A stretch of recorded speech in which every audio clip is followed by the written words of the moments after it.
নমস্কার বন্ধুরা, আমি সুব্রত হালদার। আজকে আমি আরেকটি নতুন ভিডিও নিয়ে চলে এসেছি। এই ভিডিওটি খুব ইন্টারেস্টিং হতে চলেছে। কারণ এই ভিডিও দিয়ে আমি সম্পূর্ণভাবে আলোচনা করব যে মাধ্যমিকে ইতিহাসে ২ নম্বরে কি ধরনের প্রশ্ন আসতে চলেছে। তো এই যে সাজেশনটা, এই সাজেশনটা তোমাদের ১০০% লাগবেই।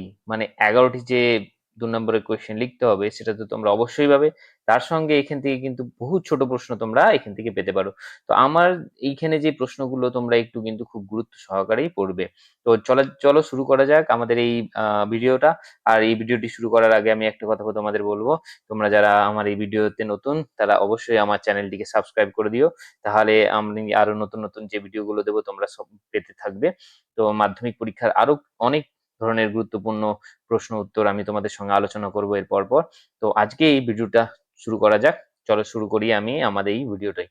তো দেখো প্রথম যে চ্যাপ্টার ইতিহাসের ধারণা, এই ইতিহাসের ধারণা থেকে যে প্রশ্নগুলো আসতে পারে সেই প্রশ্নগুলো আমি বলছি দেখো পরপর। ১ নম্বরে দেখো ইতিহাসের উপাদান হিসেবে সংবাদপত্র কেন গুরুত্বপূর্ণ? ২ নম্বর স্থানীয় ইতিহাস চর্চা বলতে কি বোঝো? আঞ্চলিক ইতিহাস চর্চা গুরুত্বপূর্ণ কেন? সামাজিক ইতিহাস কি? সামরিক ইতিহাস চর্চার গুরুত্ব কি? পরিবেশের ইতিহাস বলতে কি বোঝায়? পরিবেশের ইতিহাসের গুরুত্ব কি? আত্মজীবনী এবং স্মৃতিকথা বলতে কি বোঝো? আর স্মৃতিকথা অথবা আত্মজীবনীকে কিভাবে আধুনিক ইতিহাস ভারতের ইতিহাস চর্চার উপাদান রূপে ব্যবহৃত করা যায়? আধুনিক ভারত ইতিহাসের উপাদান রূপে আত্মজীবনীর গুরুত্ব কি? সরকারি নথিপত্র বলতে কি বোঝায়? আধুনিক ভারতের ইতিহাস চর্চার উপাদান হিসাবে এই সরকারি নথিপত্রের গুরুত্ব ও সীমাবদ্ধতা কি? সংবাদপত্র ও সাময়িক পত্রের মধ্যে পার্থক্য কি? তো যাই হোক, এই কটি প্রশ্ন আমাদের এই প্রথম অধ্যায়ে রয়েছে। দ্বিতীয় অধ্যায়ে কি রয়েছে আমরা একটু দেখো পরপর বলছি। সংস্কার ও বৈশিষ্ট্য পর্যালোচনার এই চ্যাপ্টারটা থেকে যে প্রশ্নগুলো দেখতে হবে ২ নম্বরে। ১ নম্বর হচ্ছে দেখো স্বামী বিবেকানন্দের বেদান্তবাদ কেন নব্য? তারপরে হচ্ছে বাংলার নারী শিক্ষার বিস্তারে রাধাকান্ত দেবের ভূমিকা কি ইতিবাচক ছিল? তারপরে হচ্ছে ৩ নম্বরে বর্ষীয় ব্রাহ্ম সমাজ বিভক্ত হলো কেন? মেকলে মিনিট কি? আধুনিক ভারতে পাশ্চাত্য শিক্ষা বিস্তারের ক্ষেত্রে ১৮১৩ খ্রিস্টাব্দের গুরুত্বপূর্ণ কেন? ভারতে আধুনিক পাশ্চাত্য চিকিৎসাবিদ্যার ক্ষেত্রে ১৮৩৬ খ্রিস্টাব্দ স্মরণীয় কেন? কাদম্বিনী বসু গঙ্গোপাধ্যায় স্মরণীয় কেন? কোম্পানির শিক্ষাক্ষেত্রে চুইয়ে পড়া নীতি বলতে কি বোঝায়? সমাজ সংস্কারে নব্যবঙ্গদের ভূমিকা কি ছিল? মধুসূদন গুপ্ত কে ছিলেন? এদেশে পাশ্চাত্য শিক্ষা বিস্তারে খ্রিস্টান মিশনারিদের প্রধান উদ্দেশ্য কি ছিল? নববিধান কি? লর্ড হার্ডিঞ্জের শিক্ষা বিষয়ক নির্দেশনামা গুরুত্বপূর্ণ কেন? বাংলার বাংলা এইখানে দেখো এই প্রশ্নটি কিন্তু তোমাদের করার দরকার নেই। লর্ড হার্ডিঞ্জের শিক্ষা ব্যবস্থা এইটি ২০২৫ সালে চলে এসেছে। তাই না আসার সম্ভাবনাই বেশি রয়েছে। ১৪ নম্বরে দেখো বাংলার নবজাগরণ বলতে কি বোঝায়? স্কুল বুক সোসাইটি কেন প্রতিষ্ঠিত হয়? তারপরে দেখো প্রতিরোধ ও বিদ্রোহ বৈশিষ্ট্য বিশ্লেষণের যে প্রশ্নগুলো দিয়েছি দেখো।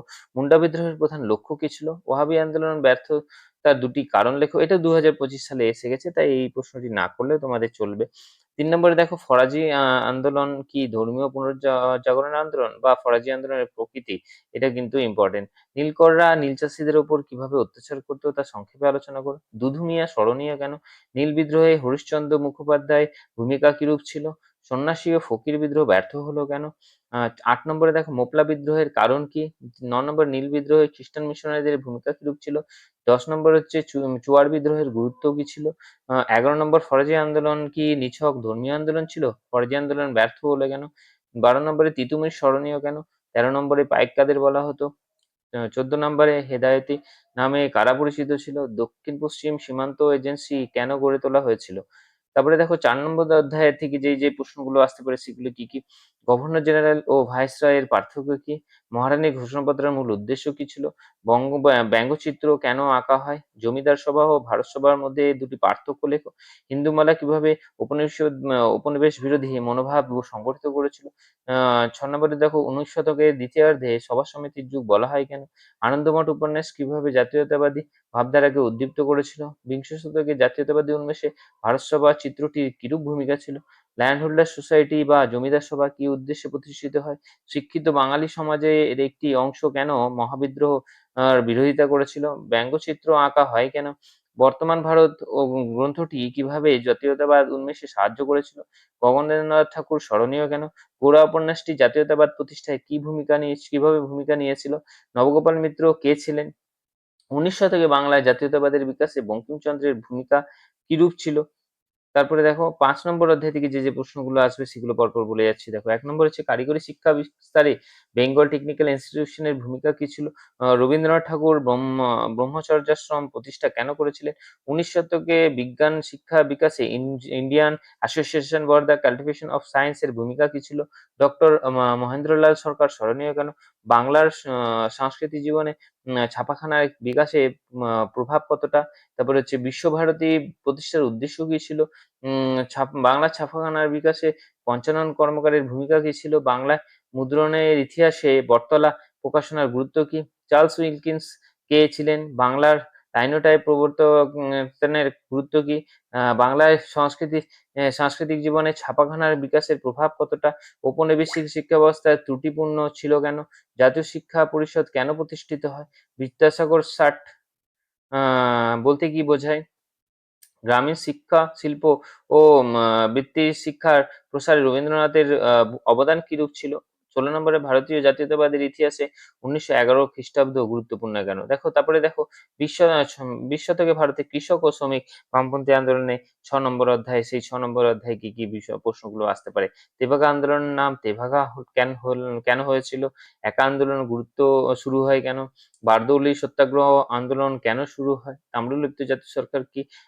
তারপরে হচ্ছে আপলোরি সীতারাম রাজু কে ছিলেন? এটার উত্তরটা আমি এখানে লিখে দিয়েছি। তোমরা যদি কোথাও না পেয়ে থাকো এখান থেকে তোমরা নিতে পারো। মিরাট ষড়যন্ত্র মামলা কি? কি উদ্দেশ্যে কংগ্রেস সমাজতন্ত্রী দল প্রতিষ্ঠিত হয়? নিখিল ভারত ট্রেড ইউনিয়ন কংগ্রেস কি উদ্দেশ্যে প্রতিষ্ঠিত হয়েছিল? ওয়ার্কার্স এন্ড পেজেন্ট পার্টি কেন প্রতিষ্ঠিত হয়েছিল? কৃষক আন্দোলনে বাবা রামচন্দ্রের কি ভূমিকা ছিল? মাদারি কে ছিলেন? তারপরে ৭ নম্বর চ্যাপ্টার থেকে যে প্রশ্নগুলো ইম্পর্টেন্ট সেগুলো হলো দেখো বাংলায় বিপ্লবী আন্দোলনে বেঙ্গল ভলেন্টিয়ার্স এর ভূমিকা কি ছিল? মাতঙ্গিনী হাজরা স্মরণীয় কেন? ১৯০৫ খ্রিস্টাব্দে ১৬ই অক্টোবর বাংলায় নারী সমাজ কেন অরন্ধন পালন করে? ননিবালা দেবী স্মরণীয় কেন? প্রীতিলতা ওয়েদ্দেদার কিভাবে বিপ্লব আন্দোলনে যুক্ত ছিলেন? রশিদ আলী দিবস কেন পালিত হয়েছিল? দলিত কাদের বলা হয়? অ্যান্টি সার্কুলার সোসাইটি কেন প্রতিষ্ঠিত হয়? দীপালি সংঘ কেন প্রতিষ্ঠিত হয়? হরিচাঁদ ও গুরুচাঁদ ঠাকুর কে ছিলেন বা স্মরণীয় কারা? জাতীয় আন্দোলনে সরলা দেবী চৌধুরানীর কিরূপ ভূমিকা ছিল? সশস্ত্র বিপ্লবী আন্দোলনে ইন্ডিয়ান রিপাবলিকান আর্মি কিরূপ ভূমিকা ছিল? এবার দেখো ৮ নম্বর চ্যাপ্টার থেকে যে প্রশ্নগুলো ইম্পর্টেন্ট দেখো। সদ্য স্বাধীন ভারতের রাষ্ট্রের সামনে প্রধান দুটি সমস্যা কি ছিল? দেশীয় রাজ্যগুলি ভারত ভক্তির দলিল বলতে কি বোঝায়? ১৯৫০ সালে কেন নেহরু লিয়াকত চুক্তি স্বাক্ষরিত হয়েছিল? কি পরিস্থিতিতে কাশ্মীরের রাজা হরি সিং ভারত চুক্তির দলিল স্বাক্ষর করেন? রাজ্য পুনর্গঠন কমিশন কেন গঠিত হয়েছিল? অথবা কি পরিস্থিতিতে রাজ্য পুনর্গঠন কমিশন গঠিত হয়েছিল? দার কমিশন কেন প্রতিষ্ঠিত হয়েছিল? এই দার কমিশনের প্রশ্নটি কিন্তু ২০২৫ সালে চলে এসেছে, এটি তাই করার দরকার নেই। ৭ নম্বর দেখো পত্তিসীমার আলু কে ছিলেন? তারপরে ৮ নম্বরে দেখো সর্দার বল্লভভাই প্যাটেলকে লৌহমানব বলা হয়েছে কেন? তারপরে ১৯৪৭ খ্রিস্টাব্দে সর্দার বল্লভভাই প্যাটেল ভারতের দেশীয় রাজ্যগুলি স্বাধীনতার দাবিকে অগ্রাহ্য করেছিলেন কেন? সর্দার বল্লভভাই প্যাটেলকে ভারতের লৌহমানব বলা হয় কেন? এটা আগে বলেছি আরেকবার। তারপরে উদ্বাস্তু সমস্যা বলতে কি বোঝায়? তারপরে হচ্ছে স্মৃতিকথাকে কিভাবে দেশভাগের ইতিহাস রচনার উপাদান হিসেবে ব্যবহার করা যায়? তো দেখো বন্ধুরা এই প্রশ্নগুলো কিন্তু তোমাদেরকে অবশ্যই করতে হবে। এগুলো শুধুমাত্র ২ নম্বরের প্রশ্নই নয়, এইটা কিন্তু ১ নম্বরের প্রশ্ন হিসেবেও খুব গুরুত্বপূর্ণ। তাই তোমরা কিন্তু খুব গুরুত্ব সহকারে এই প্রশ্নগুলি করবে। তো এখানে কিন্তু একদম উম ১১ টি প্রশ্ন অবশ্যই তোমরা কমন পেয়ে যাবে। ধন্যবাদ। এখানেই আমি আমার ভিডিও শেষ করলাম। তোমাদের যদি আমার এই ভিডিওটি ভালো লেগে থাকে তাহলে অবশ্যই কিন্তু লাইক করতে ভুলে যেও না। ধন্যবাদ বন্ধুরা।